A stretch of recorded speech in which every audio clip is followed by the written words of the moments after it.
I'd like to call to order the Board of Education Planning Session for Bloom-Carroll Local School District, March 24th, 2021. May I call to order, please? Mr. Abbott, Present. Mr. Bratton, Present. Mr. Jimmy Johnson, Present. Mr. Rod Johnson, Present. Mrs. Sherman. Item C, Pledge of Allegiance. I pledge allegiance to the flag of the United States of America and to the republic for which it stands, one nation, under God, indivisible, with liberty and justice for all.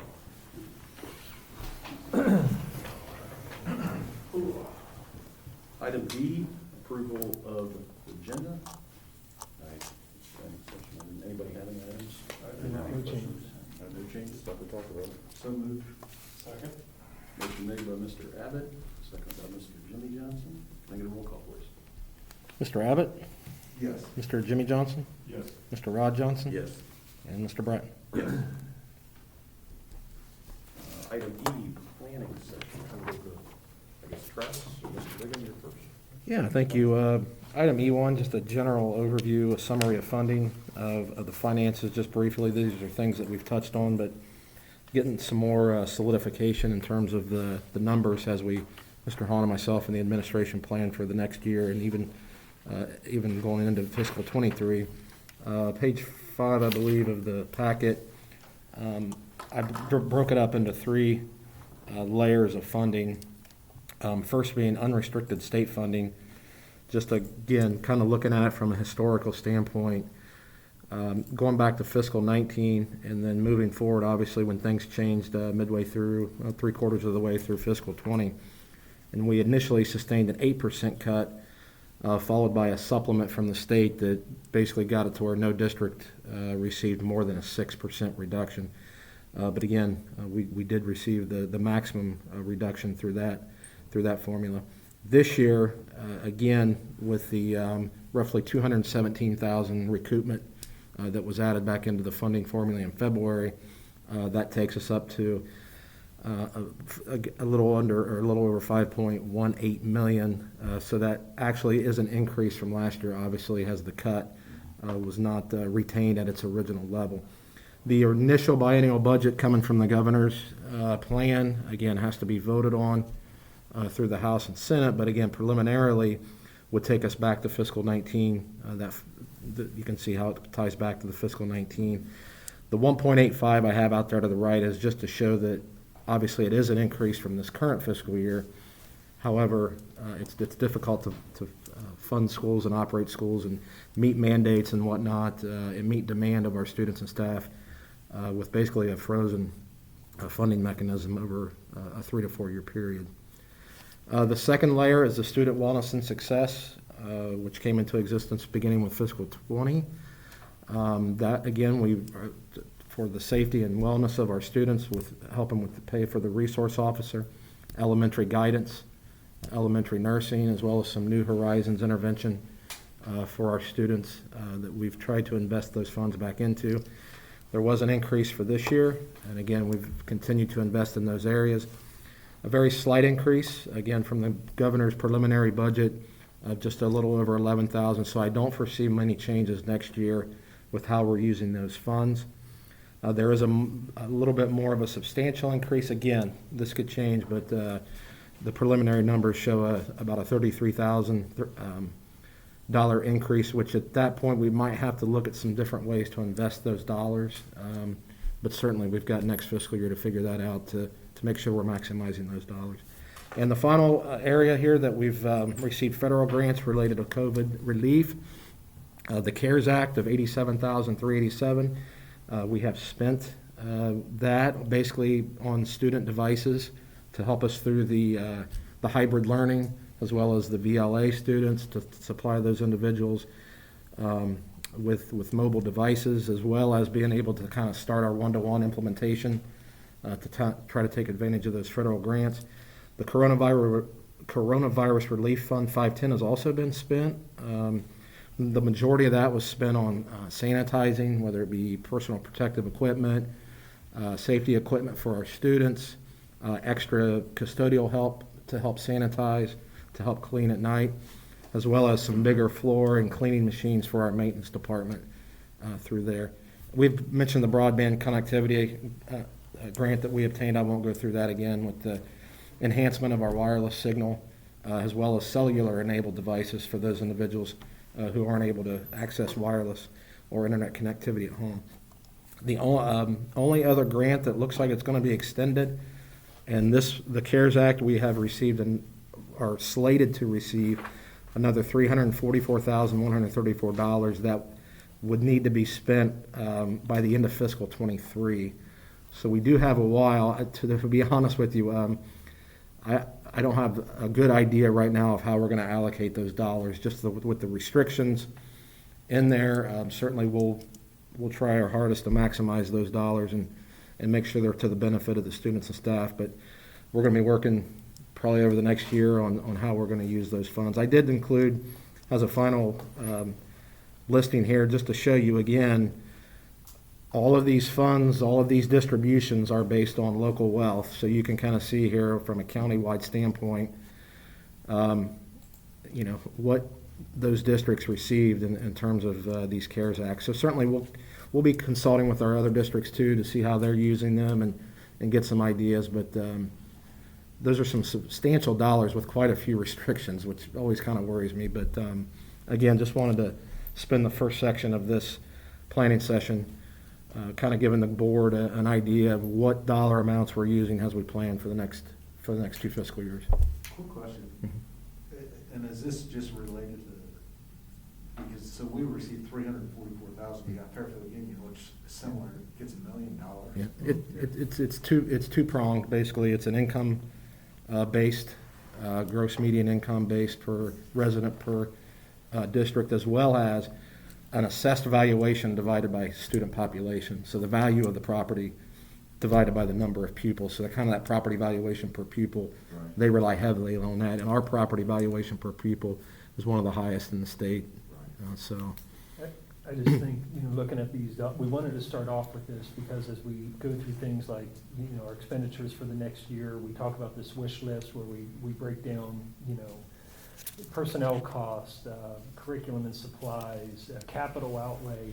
It's important that when you guys get questions in the community, you understand that you'll hear and read the newspaper about all this money from the federal government being allocated to schools, but a lot of it is based upon the wealth of your district, the economically disadvantaged, the Title I students that are, at-risk students, and our population for that is very low. So, in some ways, they're saying once again that the local community can afford to pick up where they need to, and the only way to do that is, through excess income tax, higher collections, property appraisals being higher than what's projected. But you look at this, and it's really frustrating for me. Walnut Township, 500 students in their district with only $10,000 less in CARES Act money.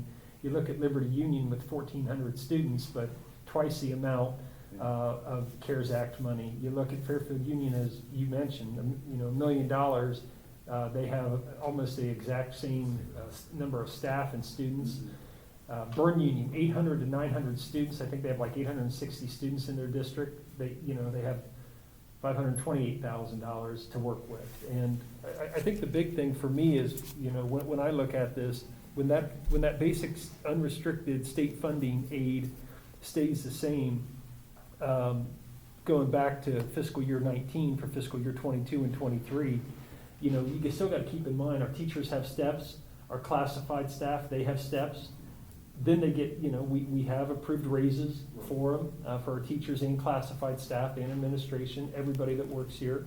So the cost of doing business continues to go up, and the cost of materials and supplies and curriculum goes up, but our basic funding is at the same. And then they throw in these CARES Act and Wellness and Success funds, but we get very little.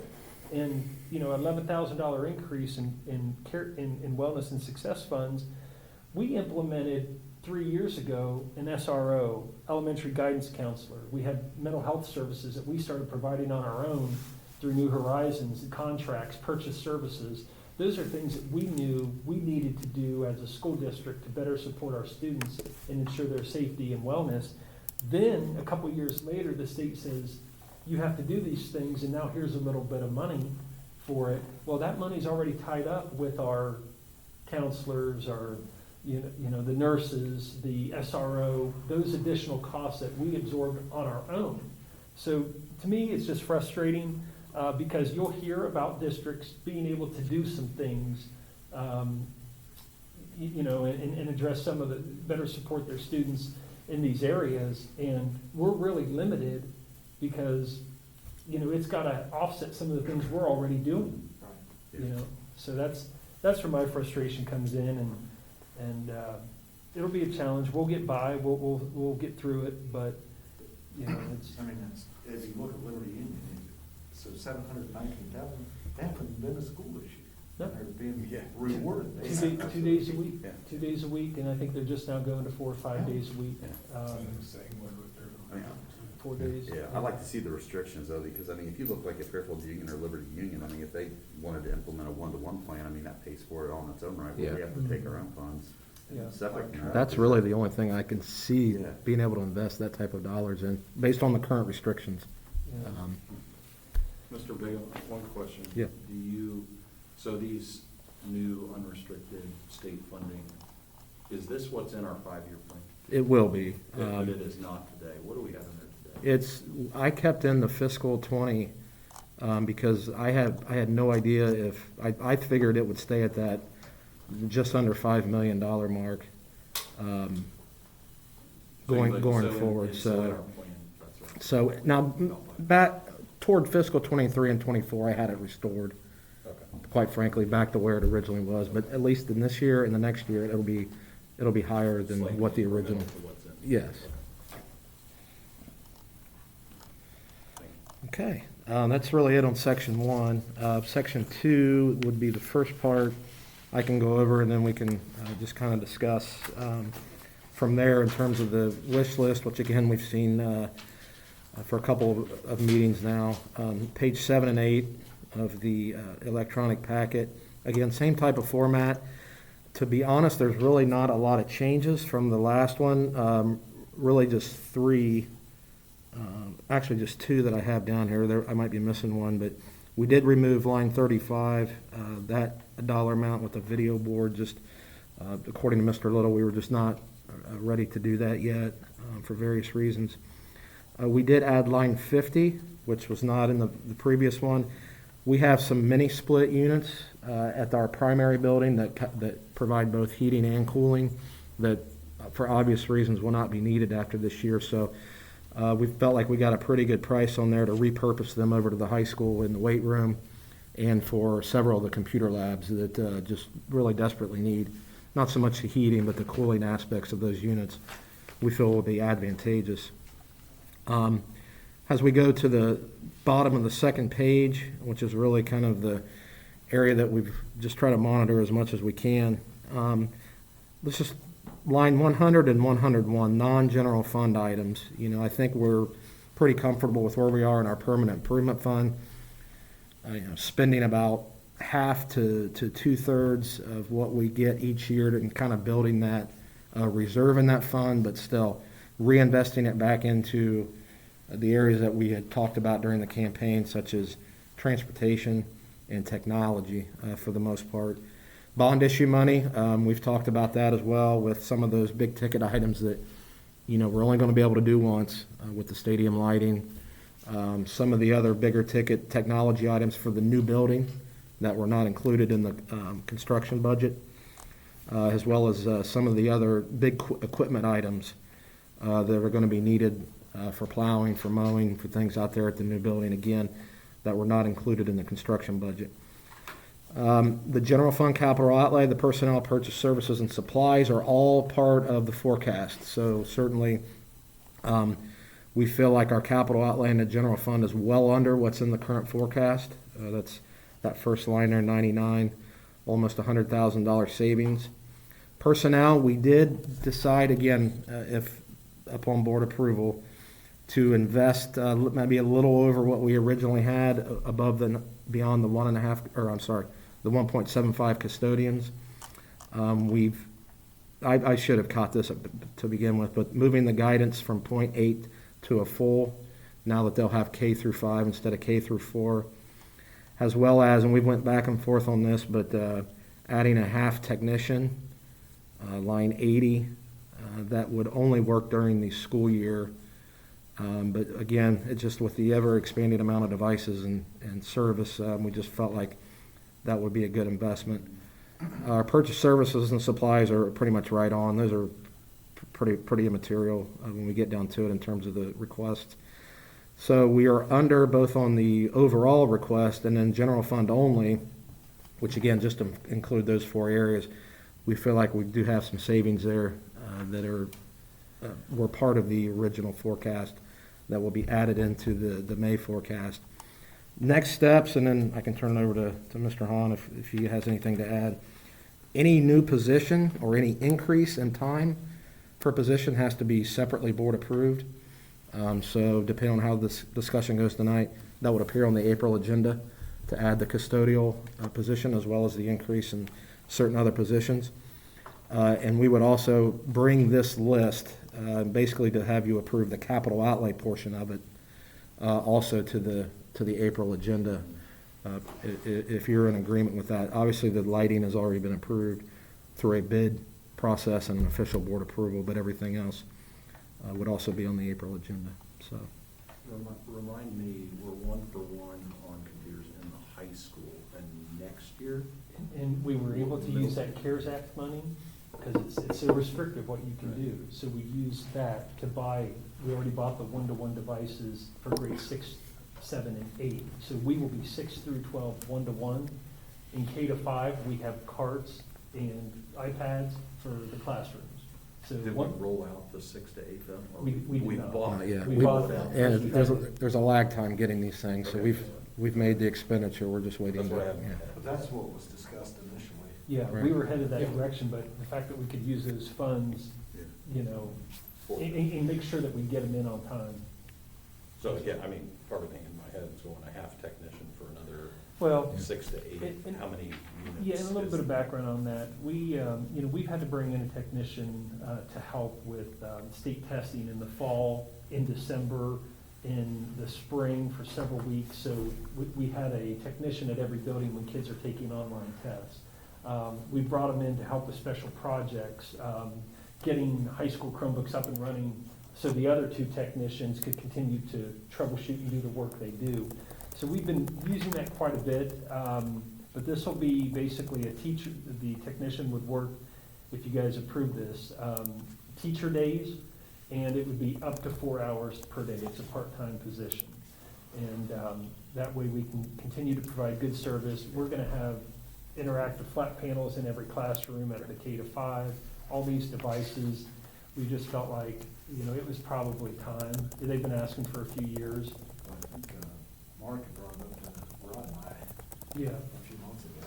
Yeah. And, you know, we've had to, there's been times where we've had to say no, you know, we had to lower class sizes and add, you know, instructional staff, which is always a priority as well. But, you know, I guess my thoughts on some of this that I want to point out is, just so you guys are clear, Travis went over some of this, but so you guys know what we want to bring back to you for approval.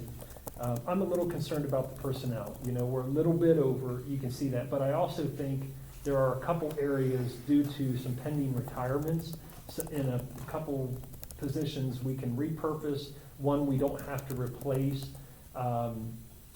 in terms of potential custodial retirements.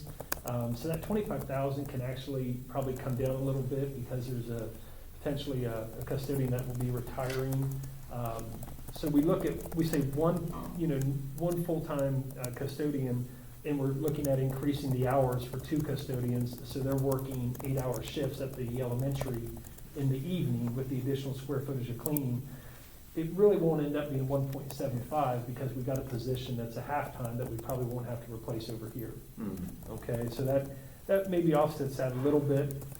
There's a food service position where we already have the retirement resignation that is paid as a supervisor that will be replaced as a cook, and maybe add a few less hours. That will save some money as well.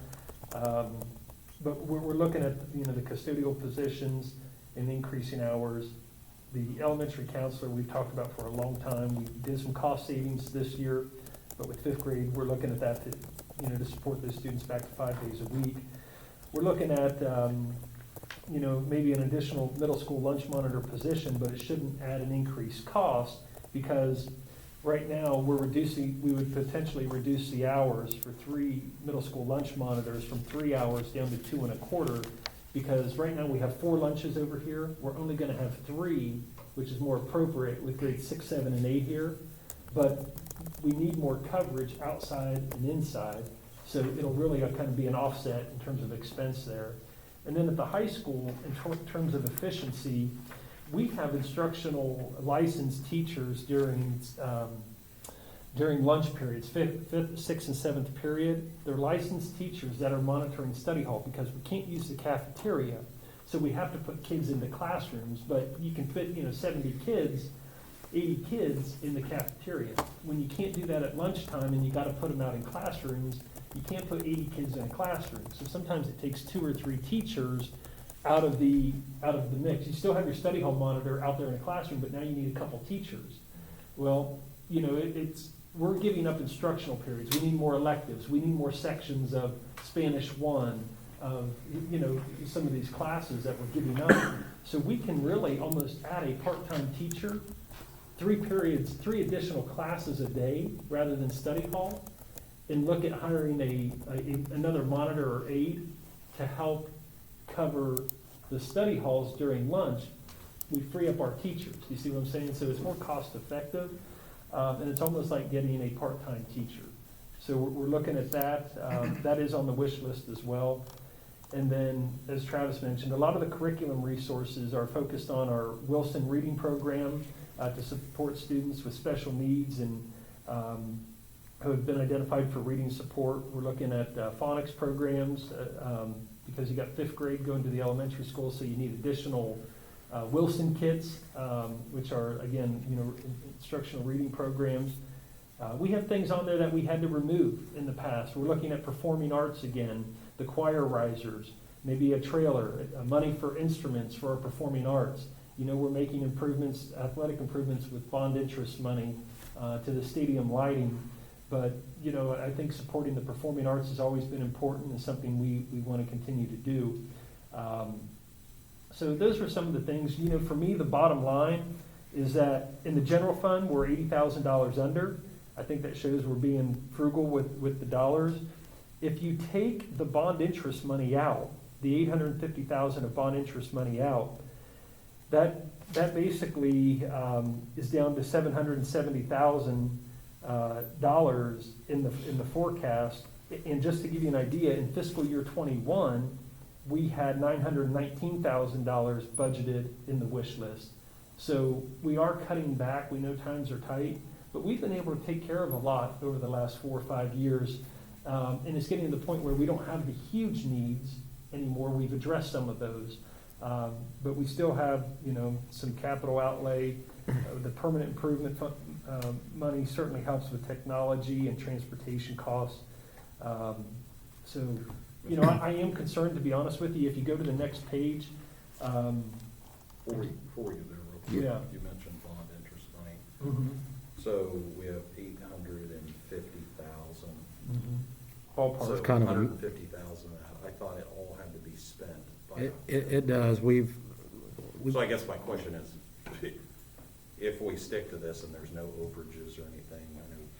We've got some things to look at. Yeah, I agree with you. It's such a moving target. We just, even with the change orders, we're still kind of just not out of the woods yet, so I it's. get it. Yeah. But at the same time. Absolutely. What are we It's spending on if we are 75,000? it's a. We may need it for the last couple months of this project, so we don't want to. I understand, but I'm saying, what's Plan B? Right. Right, so Yeah. if we don't need it, all of a sudden it's October and we're like, Yeah. We'll really have to assess this summer once we get. We still have to Yeah. get the modulars out of here. I mean, there's some other little things that we can encumber. One little, just one clarification here real quickly. Line 90 and 91 is, would look at one brand new bus next year and one brand new van. Again, that's the reason it looks higher than normal is that we're gonna plan on purchasing that outright as opposed to adding them to another cycle of leases. We still have some leases that still have to come off the books over the next 2 years, I believe. But the plan is to get away from those, now that we have a pot of money in the PI fund and some other things, to get rid of that, because it encumbers, it kind of ties down so much of the money with the buses and the athletic track, and that we're trying to get away from that, so. Okay, sorry. But That's Bottom line, if you're looking at this, I mean, one, 270-some thousand, or 277,000 under what was in the forecast, and, I feel good about it, and we can meet the needs of all the departments and buildings pretty well by moving forward with this, so. My concern, as I started about personnel, is that you can see the things that we talked about, about adding potentially, but we're monitoring class size closely. And, I continue to, if you look at enrollment, I continue to worry, mainly if you look at 4th and 5th grade, if you look at 3rd grade right now, and let's say you add a few students to that, and you're at, 6 sections in 4th grade, that number starts to get up there. If you're, looking at maybe 169, 170 kids in 4th grade, with 6 sections, you're looking at 28 kids per class. That's a huge concern. That's an area that we're gonna have to monitor closely in the potential for a teacher. So that, that's quite an expense. You're looking at maybe 5th grade also right now with 6 sections, 155 kids. In 4th grade, it doesn't sound like a lot, but when you add 5 more, say 160, and you got 6 sections, you're at 26.6 kids. And then we know about our freshman class. Let's say we're at 195 right now, and we end up at 200. We're looking at 7 sections. We're looking at 28. There's some flexibility we have with scheduling at the high school where we can get 8 sections if we need to. So I'm not as worried about 9th grade, but to put on your radar, 4th and 5th is a concern. 4th grade, we do have a gifted intervention specialist that pulls kids out for reading and math. So those numbers end up coming down a little bit. It's not always as bad as what it looks on paper. 4th grade next year. Yes, 4th grade next year. 4th grade next year. So, 164 right now in 3rd grade, but they got 7 sections. If you move into 5th grade with, if you move into 4th grade next year with 6 sections, that's a concern. So I'm also a little worried about special education numbers. We're right on the bubble with limitations with how many cases an intervention specialist can manage, how many IEPs they can oversee and service. And we've got to really watch that at the K-8 and then also in our 9-12. So we're on the bubble there of potentially needing some things. So even beyond what we have, I'm very concerned about personnel costs if we have to add some things. So I want that to be on your radar. So you guys have any questions or concerns or comments about any items on this wish list from the different departments and how we have things kind of broken down? It looks good to me. Everything we've already kind of talked about. Yeah. And again, we try to, kind of be very proactive with the board. I know in October, as soon as we get school settled, we come back to the board and we say, here's what I'm concerned about going into the winter, the spring, the next school year. So we kind of lay this out throughout the course of the year, but we're at the point now where we're going to come to you and say, here's what we need, and it's going to be up to you guys whether you want it to move forward. If you don't, please let us know now, and we'll make adjustments. We'll find another way to solve the problem. I think it looks good. I think you've tried to be as fair as you can, split it up as well as you can. The last 5 months we've been working on it, I think. Yeah. So, The bottom line is, I'm just glad we have the permanent improvement now, because, if we had to start really taking a lot of this money out Yeah. for our general fund, Right. we'd get sucked quick. Yeah, and that's one thing in 2018, in the spring of 2018, we said this could help, the general fund, help keep us off the ballot for a little bit, and it certainly has. And, we'll free up some money, when we can get rid of the track lease payments. I think we have a couple more years to pay on the track, $75,000 a year. These bus leases, we're always gonna have transportation costs, but, you know, free up those leases and it can help us free up quite a bit of money for us, you know, for permanent improvements, so. For any personnel concerns, I mean, we got some, these are classified positions except for guidance. And, you know, just know that, you know, we're a growing district, you know, people are moving in. It's tough to tell what's gonna happen post-pandemic. You know, it seems like the housing market in Bloom-Carroll is, you know, going pretty fast. I mean, I know people that live on my road that sold in less than a day, you know, and, what the neighbor said was people want to be in Bloom-Carroll. And we'll just see what happens this summer with enrollment. But Travis and I will be concerned if we have to add a lot of teaching positions. So, I'm good with it. All right. Yeah, that's good to me. Let's move on. The last part we want to get into, section 3 of the agenda is, so as you know, about a month and a half ago, DeWine, out of nowhere, Governor DeWine announced that schools needed to consider extended school years, extended school days. We've talked about at our previous planning session the fact that we have a contract that has a limited number of hours, 7.5 hours a day. Teachers are contracted for 185 days. If we're going to do summer school, we got to pay people. We would transport students. We need money for buses, fuel, drivers, instructional staff. How many, I don't know, depending on the number of students that would participate. But, you know, looking back and working through this, you know, I want to remind everybody that we have been in school 5 days a week since October 5th. We started school in August. Our kids were going 2 or 3 days a week for 6 weeks, and then for the past, you know, for the rest of the year, 30 weeks, our kids are going 5 days a week. We feel that we have been able to close some gaps that may have existed from the spring, but we have to develop a plan, a learning recovery plan, an extended learning plan, and it could include those things that I mentioned, extending the school day, extending the school year. We just went over the funds. The reason we went over the funds with you first is to understand that our district may be different than you may hear Lancaster or Pickerington doing something, but you can look at the funds that they receive. They also were not in school 5 days a week. The students were in school 2 days a week. So Columbus Public didn't even their high school kids haven't stepped foot in a school for 12 months. You know, some of the more urban areas did not go to school, and they would certainly benefit if they have the dollars to do those extended school days and extended school years. But I just want to kind of point out that we have developed a plan to address the academic needs of our students and find out what those gaps are. This will be posted on our website. It will be submitted to the Ohio General Assembly. It is public. We will communicate. My timeline is really in May to start communicating that, you know, here's what we've done throughout the year, but here is what can happen during the summer. We can use remote learning strategies to address the deficiencies of remote learning, according to the Department of Education and Governor DeWine.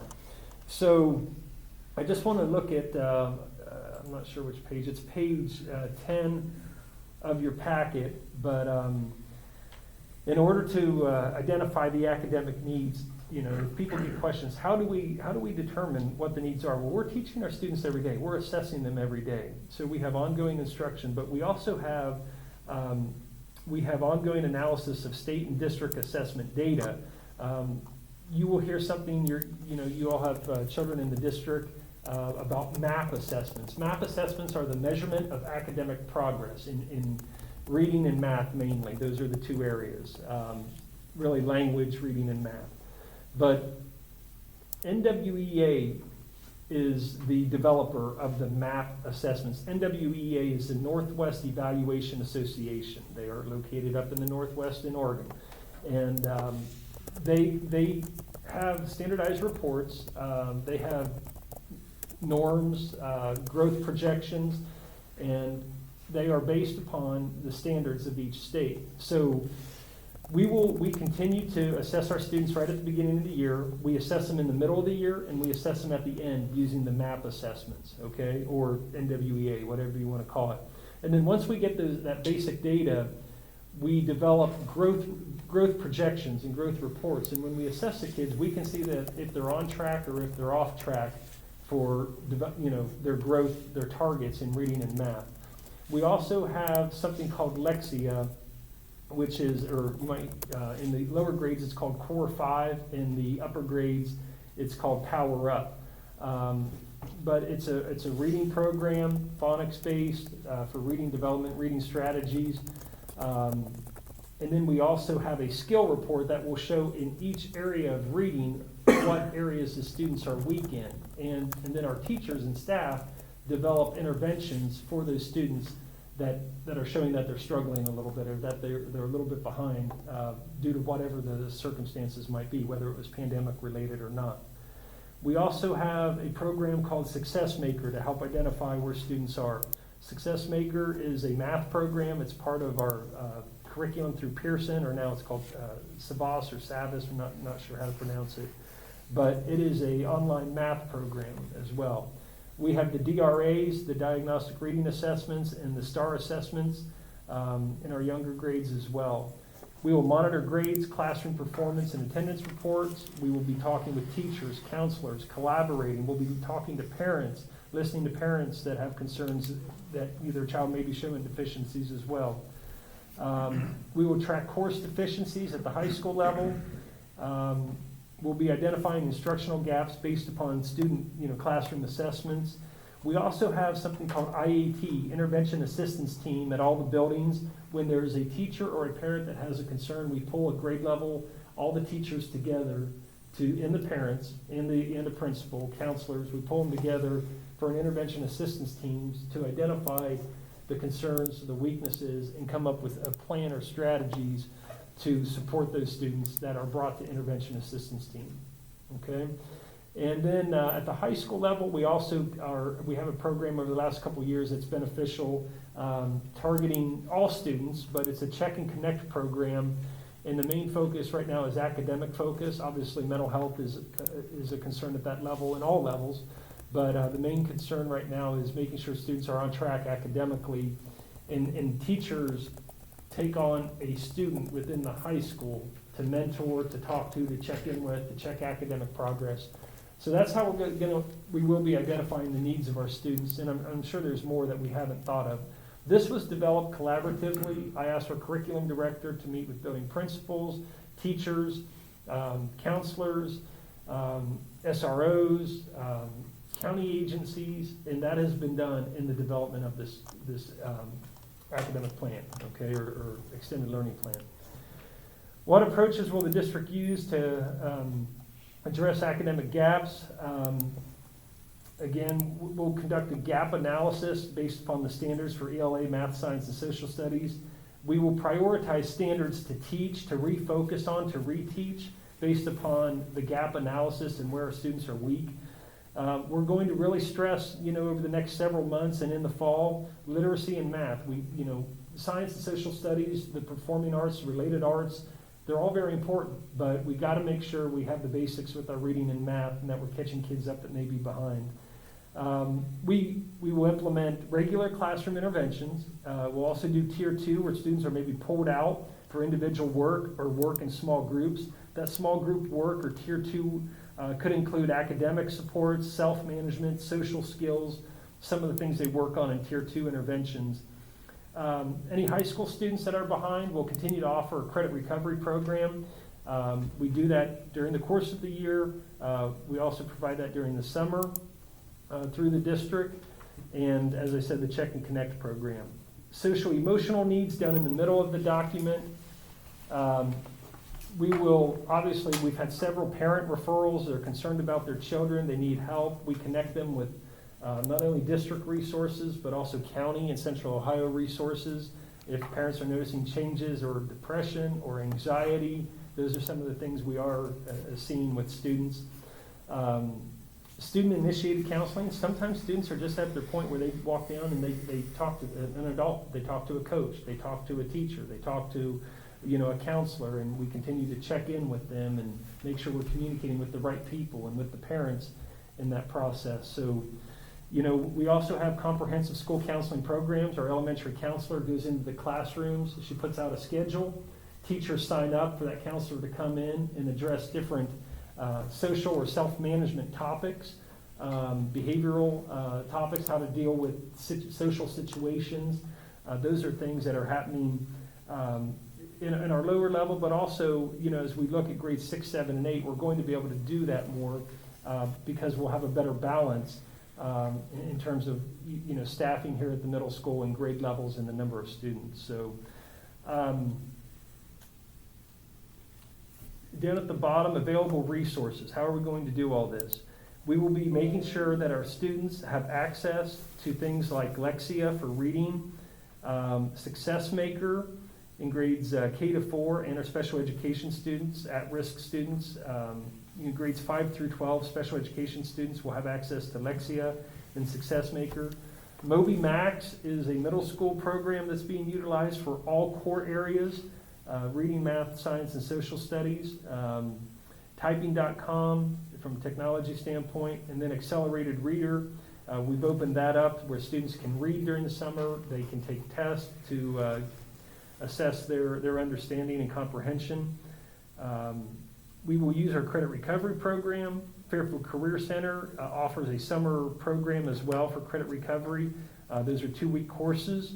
Typically, they will be offering that this summer, and we'll connect our students that need that resource. There are online summer school remediation programs with TRECA and Odella. We do have students that go out on their own and take those courses. We will certainly loan devices to students over the summer that have limited internet access. Just a reminder, with, I think, CARES Act money, we purchased, I believe, 180 or around 200 cellular Chromebook devices. So if a family does not have good internet at home, they can use a cellular Chromebook that uses a cellular signal for internet. So, and then finally, at the very end of this, the partnerships.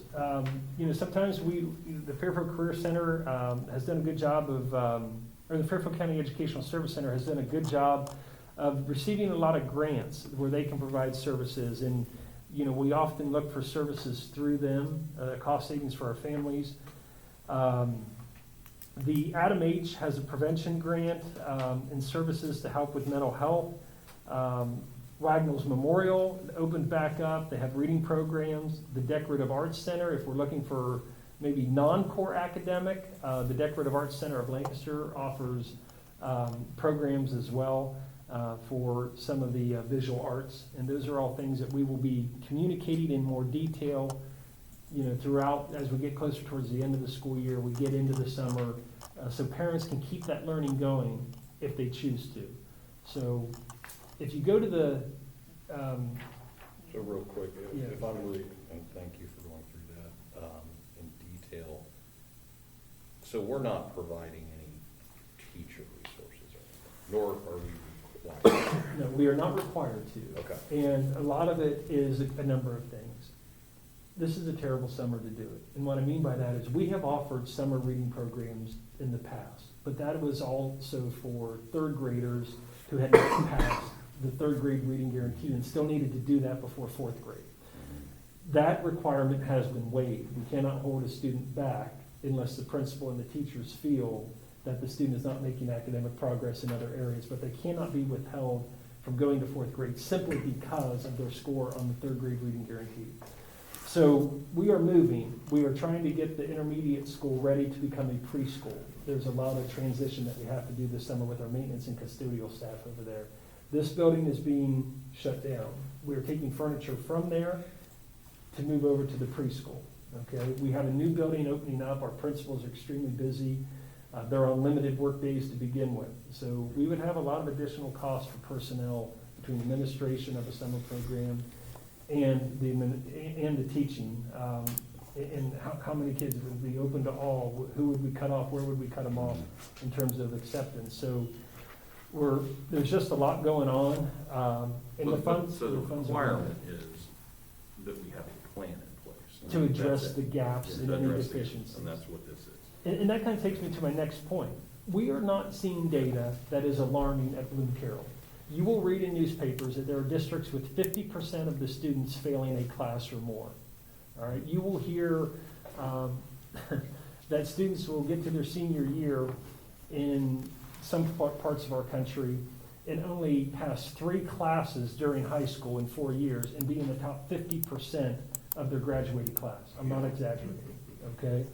So we are in a position, I've provided some data because I want you to see what data we have. We have data in the classroom every day, but we have the kindergarten readiness assessments in the fall. We have the fall 3rd grade reading guarantee from October, late October of 2020. We have math assessments done in the fall, in August and September, and again in January. So I wanted to kind of go over that quickly with you, but this is kind of hard to see, but this is our kindergarten data from the fall. And you can see in the fall of 2020, we tested 150 students. And the overall score on the crawl test, KRA, 59.3% were at the demonstrating kindergarten readiness. And then 32% were approaching and 8% were emerging. If you look at the fall of 2019, we actually scored higher in the fall of 2020 with our kindergartners being ready for school. If you look at the fall of 2018, we also scored higher in the fall of 2020. And that's after those students were kindergarten. They weren't necessarily impacted besides maybe their preschools were shut down, okay, in the spring. So that's one snapshot. If you look at page 12 of your packet, you can see the 3rd grade reading guarantee from the fall of 2018, the fall of 2019, and the fall of 2020. And what's important to note is during the fall of 2018, we took the test online, computer-based. The first test, the first Ohio State test, standardized test that the kids took in grades, when they start their testing years, grades 3 through 12, is welcome to online testing. You have to take a test that you have to pass on a computer for reading. So I believe our scores were impacted by that because it's not really assessing just reading, it's assessing technology skills and navigation. So you can see the percent proficient, that scored proficient in the fall of 2018 was 40.9%. Not first or second place in the county by any means, okay? We switched to paper pencil assessments because this is a high stakes test that kids have to pass to move on to 4th grade at this time, all right? We scored 56.6%. It was the highest in the county. That's in the fall of 2019, pre-pandemic. In the fall of 2020, during the pandemic, 44.4%. You can see the state average was 36. You can see that Pickerington scored so slightly higher at 48%. We were second at 44%, well above the rest of the county and above the state. So, 44% is still higher. It's a different cohort of students, but the fall of 2018, 40% scored proficient. You can look at this and have concerns, but you can also look at it and say, these are not glowing concerns where our students are academically. So again, we've been teaching, our students have been in school. The last couple parts I want you to look at, these are the math assessments. So between in August and September, all the teachers take their kids in for the math, reading, and language usage test using the math assessments. Between August, September, and January, 2 different administrations, grades K to 4, this is K to 4, I'm sorry. 1,626 test administrations took place in ELA and math. 82% of those tests resulted in positive growth. 7% resulted in negative growth. 2% of the tests resulted in no change, and 8.1% of the tests were incomplete. They weren't finished for whatever reason. Okay, the kids that we obviously need to go back and finish those tests.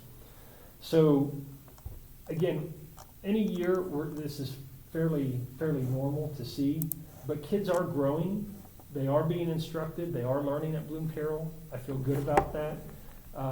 And then the last part, again, you will read newspaper articles that kids are failing, and that have been online for the past year.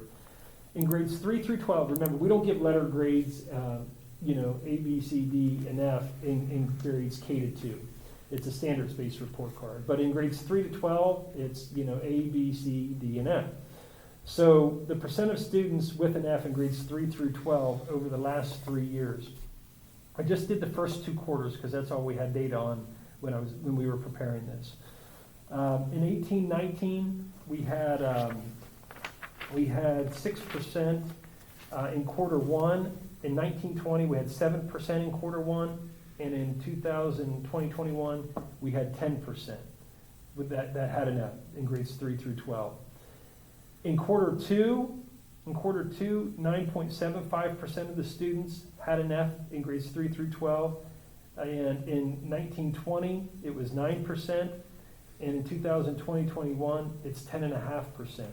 So not an alarming trend.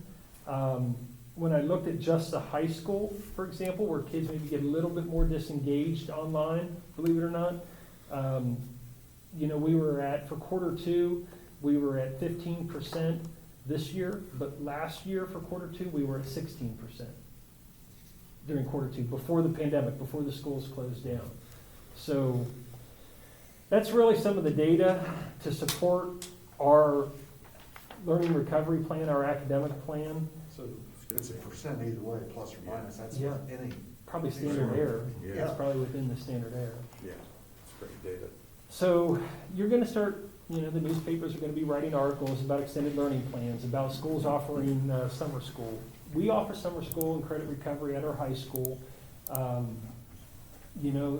Right now, last summer, we did not offer summer school for elementary because of the pandemic. Schools were still closed. This year, our kids, our staff have done a great job. We are in a tight situation financially right now with the funding. We got a lot going on with moving into a new school, and we feel that we are able to target students that need support right now, Monday through Friday, this whole school year. We've had some snow days. We've had, a little bit of a shortened schedule. I understand all that, but we are closing the gap. Our students aren't showing alarming trends, and the data we do have, is consistent with the 18-19 and 19-20 school year. So, any concerns, any thoughts, any reaction, I guess, because it will be sent, it will be public. They will write about them and so on. Sean, what have you actually heard from, I know you're not in the day-to-day, but from your administrators and possibly Mrs. Freeman, what have you heard from parents' concerns of it in regards to the extended learning plan? Yeah, no, I've had 0 questions about the extended learning plans. No, I retract that. I did receive a call the first day that this came out from DeWine, from parents concerned that we were going to require their children to go to school in June and July. And I said, we don't know yet, I need to get more information about this. I think, in my opinion, people want to send their kids to school when they're supposed to go to school, when they're scheduled to go to school. The administrative team, I've met with them. Again, I told you the development of this plan involved meeting with the principals, meeting with the teachers, counselors. Jody, I really explained to her that we needed to go out and get that input. I've met with the administrative team, and they don't feel that that is something that we need to do based upon the data and based upon their interactions and conversations with teachers. They don't feel that is something we need to offer, but we want to keep kids engaged, and how can we do that? And simply making these resources available and communicating frequently during the summer that, don't forget, there's still reading and math support. And those parents that probably have concerns, I assume, with the IAT that you guys have in place. Right. Those students are being identified, and you're working with the parents, Yeah. the ones that are concerned, so Yeah. I like the plan personally. Okay. And there are other districts that will have similar approaches, and some will offer summer school, but some are receiving $900,000 of wellness, and we have 344, and we're the same size district, So that's how I have, and you've seen drafts of this, I think, but are there anything that you feel we need to add, we need to consider, we need to look into before we submit this to the state in the next couple of days? No, I think it's spot on. Yeah, I agree. I think you've covered the basis. A lot of time has been spent on it. You will see there was a template developed by the state. It's a 9-page document. I didn't think anybody would read a 9-page document in small print. So I told I asked for our team to develop a 1-page document. Now, we will, under each area, break it down and communicate that to families this summer. How do you access these? Where do you access these? Right. What is The it for? detail. What grade levels, you Right. know? So, No, I think this plan is great for, especially supported with the data you just provided. So again, from a broad school district perspective, it's like, we're right at the same place we were yeah, years ago, pre-pandemic. Again, slight tick up, but nothing I would, in some areas, but nothing I would see in any concern, so. Mhm. And again, now, we're also putting out there, here are all the options, here are options if I have a student that maybe is slightly Mhm. behind, or I have ways to get them, right. to get them to where they need to be, so. Mhm. I like it. Appreciate Good job by your staff. Yeah. All right, so, last thing, COVID related. We didn't put it on the agenda, but it is COVID impact. Just so you know, we are at 0 cases, COVID cases in the district, but among students and staff, and we have no students quarantined due to school cases at this time. There are still a few here and there due to parents, but it's been a long time. Do you think we should That's wait my email. until? Yeah, no, I know they're coming, it certainly goes in trends, but, yeah, that's kind of where we are right now. The construction, things, if you drive out there, they've cleaned it up, they've scraped the mud off the parking lots, they're getting ready to start the parking lots, they're putting in pole lighting, out in the parking lot, around the tennis courts, the sidewalks are being poured on the back of the building, they got the sidewalk poured, going into the cafeteria, finishing up the roofing in the middle section on top, really focusing on the cafeteria and the gym, it's really coming along. Classrooms, I'm telling you, the classrooms, most of them are done. The baseboard's on, floors in, tiles in, I like the floors. panels are going up. Yeah, the hallways look really sharp with the luxury vinyl tile selection that Cindy Dingledine put together.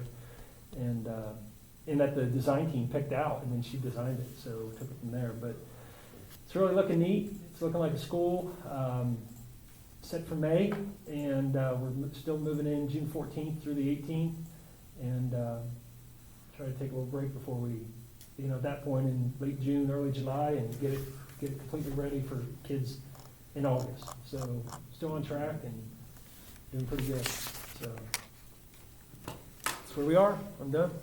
Awesome. Any other questions? Appreciate the update. Can I get a motion to adjourn? So moved. Second. Motion made by Mr. Rod Johnson, second by Mr. Jimmy Johnson. Roll call, please. Mr. Rod Johnson? Yes. Mr. Jimmy Johnson? Yes. Mr. Abbott? Yes. Mr. Bratton? Yes, timeout 6:58. 69. It said 50. I got 58.